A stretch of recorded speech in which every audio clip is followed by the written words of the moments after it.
이 시간 우리 하나님의 말씀 보겠습니다.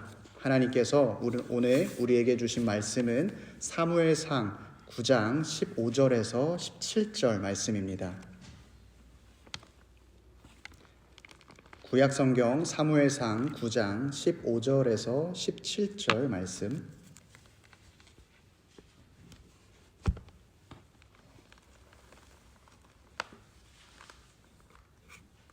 우리 다 찾으신 줄 알고 하나님의 말씀 한 목소리로 봉독토록 합니다. 사울이 오기 전날에 여호와께서 사무엘에게 알게 하여 이르시되 내일 이맘때에 내가 베냐민 땅에서 한 사람을 내게로 보내리니 너는 그에게 기름을 부어 내 백성 이스라엘의 지도자로 삼으라. 그가 내 백성을 블레셋 사람들의 손에서 구원하리라.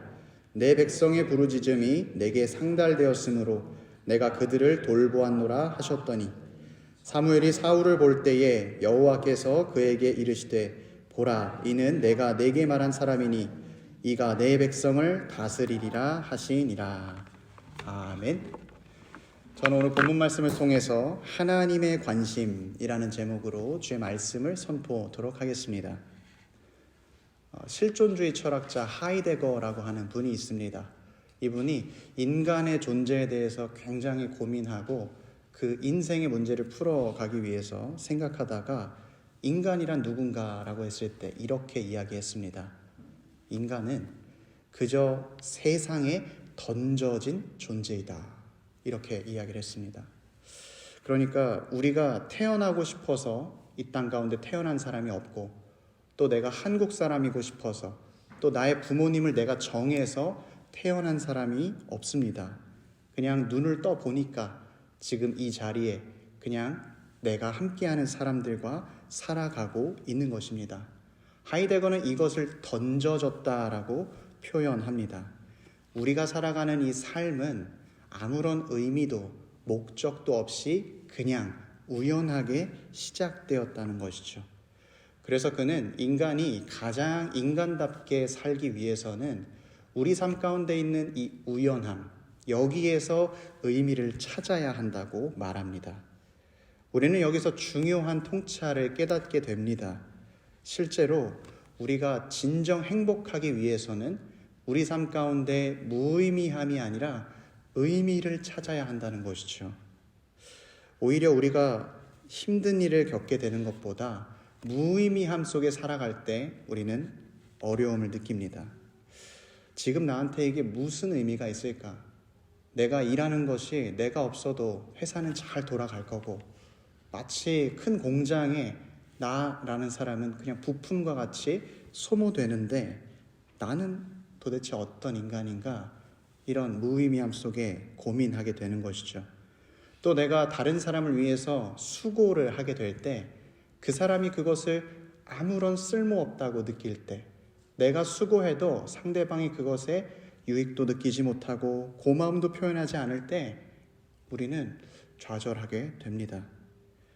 그런데 반대로 고된 일을 하더라도 의미가 있으면 우리는 견딜 수 있습니다.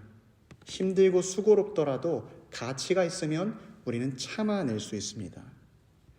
그런데 여기서 바로 세상 지혜의 한계를 마주하게 됩니다. 하이데거는 우리의 삶에서 의미가 중요하다 이것은 잘 짚어냈지만 정작 그 의미가 무엇인지는 이야기하지 못합니다. 우리 삶에서 가장 본질적인 질문 나는 왜 살고 있는가? 라는 답변에 인간은 그저 던져졌다. 우연한 일이다 라고 설명해 버립니다. 결국 이것은 우리 삶의 문제를 해결하지 못합니다. 그러나 오늘 성경 말씀은 우리에게 분명하게 말하고 있습니다. 이 세상 가운데 우연한 것은 없다. 좀 더 정확하게 표현한다면 이 세상 가운데 모든 것이 하나님의 손 안에 있다라고 말합니다. 우리가 오늘 함께 읽었었던 본문의 말씀이 그 사실을 아주 분명하고 생생하게 보여주고 있습니다. 우리가 보았던 말씀은 15절에서 17절의 말씀이지만 오늘의 이야기는 9장 전체에 걸쳐서 진행이 되고 있습니다. 본문의 배경을 살펴보면 이렇습니다. 베냐민 지파의 기스라고 하는 아주 유력하고 존경받는 사람이 있었습니다. 그런데 어느 날 이 기스의 값비싼 재산인 암나귀들이 사라지게 되었습니다. 그래서 기스는 자기의 아들 사울에게 한 종과 함께 그 암나귀들을 찾아오라고 이야기합니다. 사울은 나귀를 찾기 위해서 여러 군데를 돌아다녔습니다. 에브라임 산지도 다녔고 살리사 땅도 두루 살펴보고 사알림 땅과 베냐민 땅도 다녔습니다. 그런데 나귀는 보이지 않았습니다. 그러다가 사울은 결국 숲이라고 하는 땅에 도착했습니다. 그때 그는 나귀는 차치하서라도 이제는 아버지가 우리를 걱정하겠다. 이제 그만 돌아가자라고 말합니다. 그런데 그 옆에 있던 종이 사울이 그냥 가자고 하면 따라갔을 법도 한데 오히려 이렇게 얘기합니다. 이 땅은 선견자가 있는 땅인데 우리가 그 사람에게 가서 길을 물어봅시다. 그 말을 들었던 사울이 또 그 종의 말을 듣고 성읍으로 들어갑니다. 그런데 그곳에서 마침 선견자 사무엘을 마주치게 됩니다. 누군가는 이 이야기를 쭉 들으면서 그냥 사울이 잃어버린 암나귀를 찾다가 우연하게 사무엘을 만났겠다라고 생각합니다. 또 그냥 사울이 집으로 돌아가려고 했는데 그날따라 종의 이야기를 듣고 마음을 돌이켜서 사무엘을 만났다고 이야기할지도 모릅니다. 그러나 오늘 본문의 말씀은 완전히 다른 이야기를 하고 있습니다. 15절과 16절 말씀에 사울이 오기 전날에 여호와께서 사무엘에게 알게 하여 이르시되 내일 이맘때에 내가 베냐민 땅에서 한 사람을 내게로 보내리니. 하나님은 이미 전날에 사무엘에게 말씀해 주셨습니다. 내가 한 사람을 너에게 보내겠다. 사랑하는 성도 여러분, 사울은요 자기가 그냥 이곳에 오게 되었다라고 생각하지만 하나님은 말씀하시길 내가 너를 그곳으로 보냈다 말씀해 주십니다. 사울은 자기가 아버지의 말씀을 듣고 잃어버린 나귀를 찾다가 우연히 사무엘을 만났다. 내 종의 이야기를 듣고 성읍으로 들어가 보니 우연히 사무엘이 있었다 생각하겠지만 하나님은 말씀하십니다. 내가 너를 이스라엘의 지도자로 삼으려고 불렀다. 내가 너를 사무엘에게 보냈다. 그렇습니다. 나귀가 갑자기 사라지고 나귀를 찾으려고 애쓰고 애써도 또 내가 집으로 돌아가려고 할 때 성 안으로 들어가다가 사무엘을 만났던 이 모든 일 가운데 실은 하나님께서 개입하고 계셨던 것이죠. 사울은 나귀를 찾고 있었지만 하나님은 사울을 찾고 계셨습니다. 여기서 우리는 인생의 놀라운 진리를 발견하게 됩니다. 우리는 던져진 존재가 아닙니다. 우리는 하나님께 보냄받은 존재들입니다. 우리가 우연이라고 말하는 것도 단지 내가 설명하지 못하기 때문이지 하나님의 인도하심의 또 다른 표현입니다. 우리는 이것을 신학적인 용어로 하나님의 섭리라고 부릅니다. 미리 내다본다라는 뜻으로 하나님께서 내게 관련된 모든 일을 미리 조정하시고 다스리시고 간섭하는 것을 말합니다. 사랑하는 성도 여러분, 우리의 삶 가운데 문제가 발생했을 때 두 종류의 사람이 있습니다. 한 사람은 내가 나귀가 없어졌으니까 이 나귀를 찾아야겠다. 내게 직면한 문제만을 바라보며 그 문제 해결에 목숨을 거는 사람입니다. 그러나 또 한 사람이 있는데 나귀가 사라진 문제 가운데 그 문제의 너머에 계신 하나님을 바라보는 사람이 있습니다. 여러분은 어떤 종류의 사람이십니까? 내가 중심이 되어서 내가 보는 것, 내가 경험하는 것만이 중요하고 내가 이해되지 않는 것은 우연이야 라고 말하십니까? 아니면 모든 것을 다스리시는 하나님 아버지가 나를 인도하고 계신다 라고 고백합니까? 이 두 사람의 인생은 결코 동일할 수 없습니다.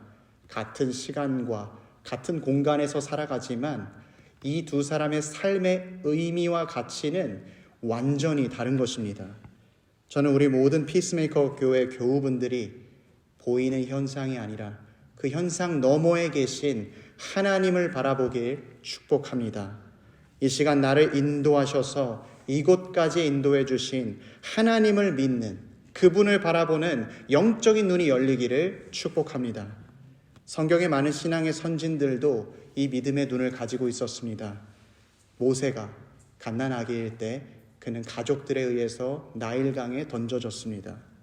당시에는 어쩔 수 없는 상황이었지만 어린 생명이 감당하기에는 그 일은 너무나 큰 비극이었죠. 그러나 하나님은 그를 물에서 건져내서 모세라고 말씀하십니다. 너는 버려진 게 아니라 내가 부르고 건진 자다 말씀해 주시는 것이죠. 모세는 그 인생이 그냥 물 위에서 떠내려가다가 끝날 인생이 아니었습니다. 하나님께서 이스라엘의 백성의 부르짖음을 들으시고 모세를 그 물 위로 보내신 것입니다. 심지어 모세가 젊었을 때 혈기를 부려서 애굽 사람을 죽이는 엄청난 죄와 실수를 벌여서 도망쳤을 때에도 하나님은 그를 미디안 광야로 보내셨습니다.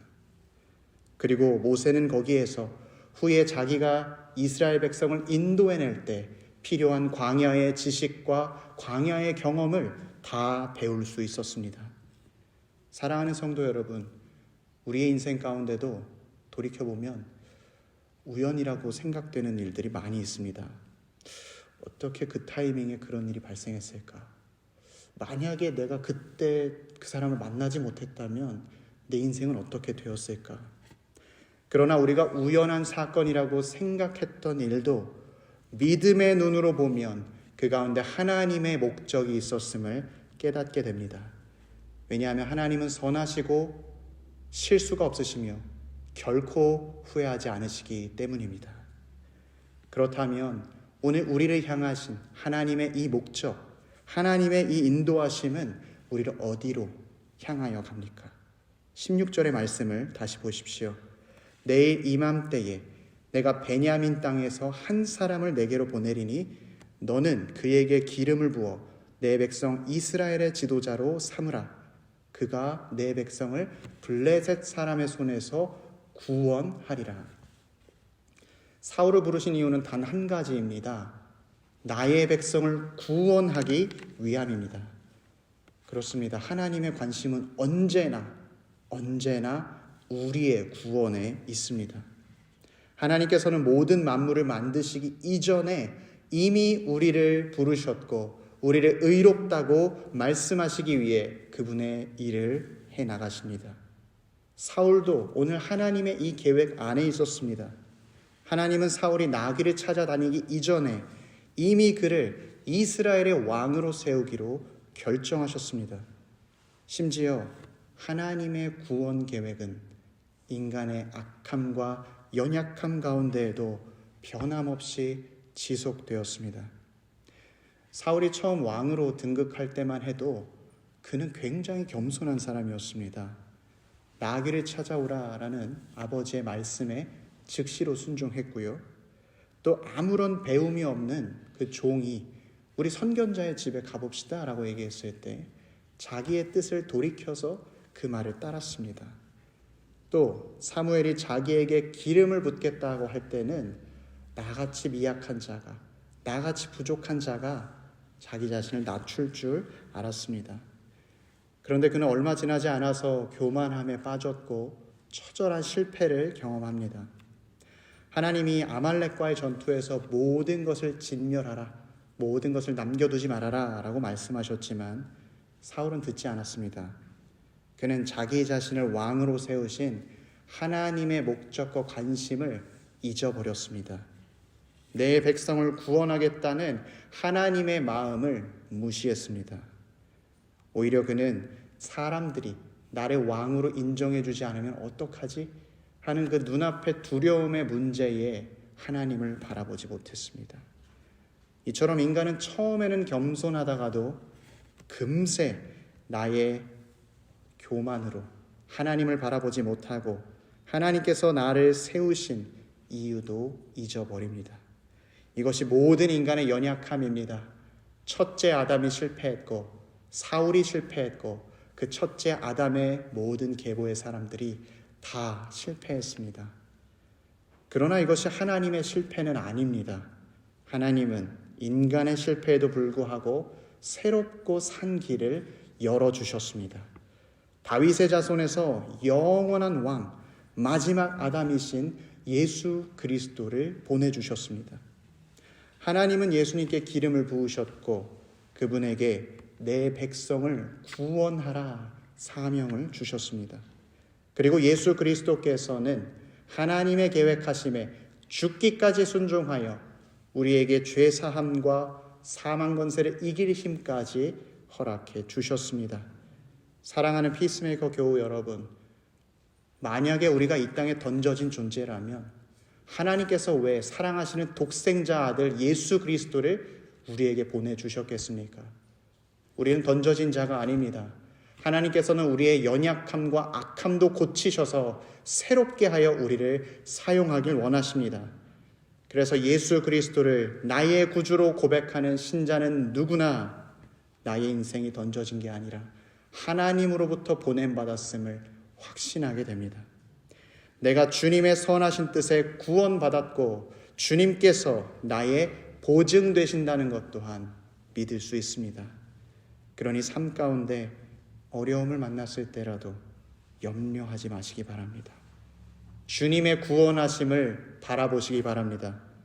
공중의 새는 먹을 것 구하지 않고 모으지 않고 창고에 쌓아놓지 않습니다. 그러나 그 공중의 새를 하나님이 먹이신다고 하셨습니다. 또한 아울러 성경은 그 공중의 새보다 우리가 더욱 귀하다라고 증거했습니다. 그래서 우리의 삶에 여러 가지 시험이 온다 할지라도 두려워하지 말고 온전히 기뻐함으로 받으시기 바랍니다. 그리스도께서 십자가의 고난을 당하셨습니다. 그러나 그 십자가로 말미암아 모든 믿는 자들이 용서함의 구원을 경험했습니다. 많은 사도들과 성도들이 핍박을 받고 고난을 당했습니다.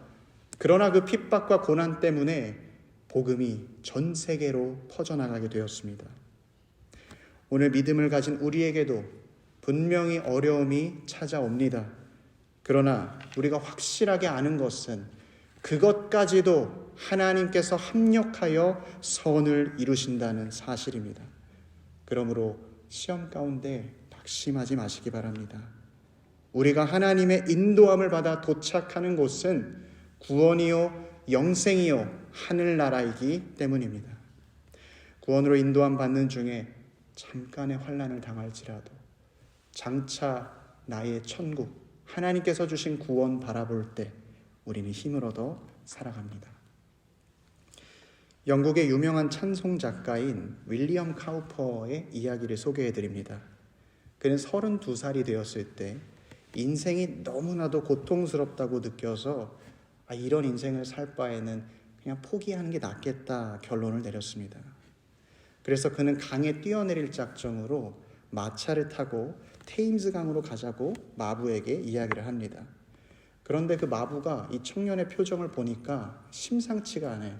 그래서 그 청년을 내려주고 몰래 지켜보다가 그가 강으로 뛰어들려고 할 때 그를 붙잡고 그를 살려냈습니다. 그 마부 때문에 카우퍼의 첫 번째 계획은 실패했습니다. 그러나 그는 포기하지 않고 집에 돌아오자마자 다시 음독 자살을 시도했습니다. 그런데 이번에는 생전에 오지도 않던 이웃 사람이 자기의 집을 방문했다가 그가 아직 숨쉬고 있음을 확인하고 해독제를 먹여서 그를 또한 살려냈습니다.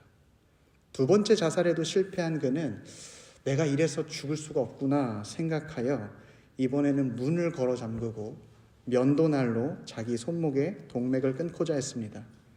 그런데 그 순간 놀랍게도 면도날이 부러지는 바람에 세 번째 시도도 실패하고 말았습니다. 그는 포기하지 않고 네 번째 시도로 이번에는 꼭 성공하리라 결심하며 목을 매달았습니다.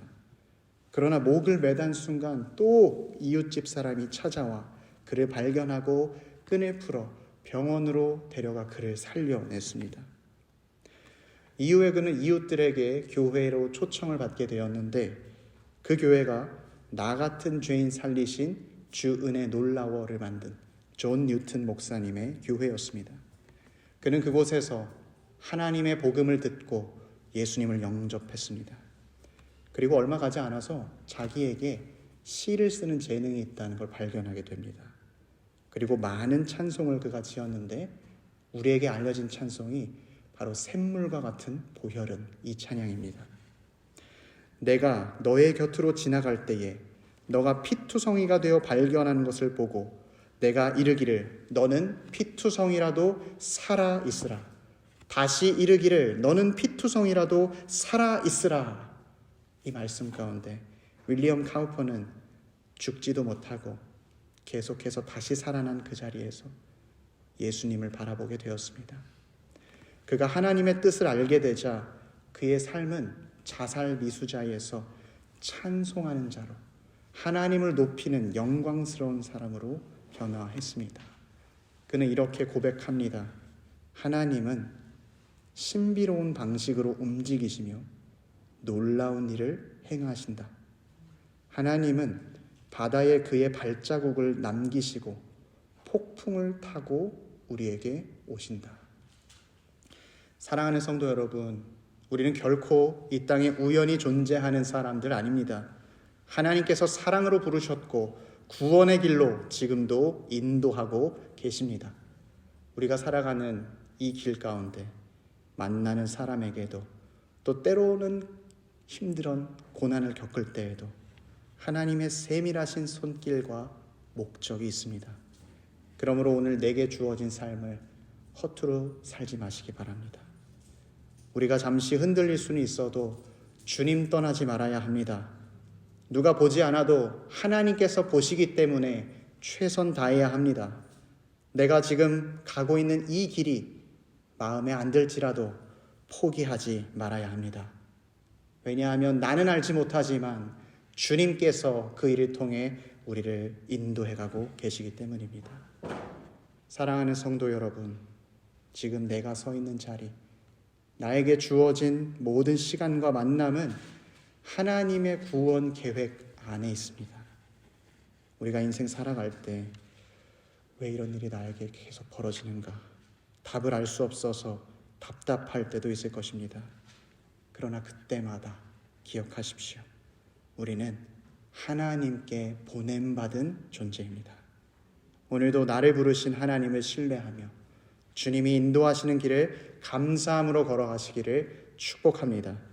주 예수 그리스도께서 우리의 삶의 참된 의미와 목적 되십니다.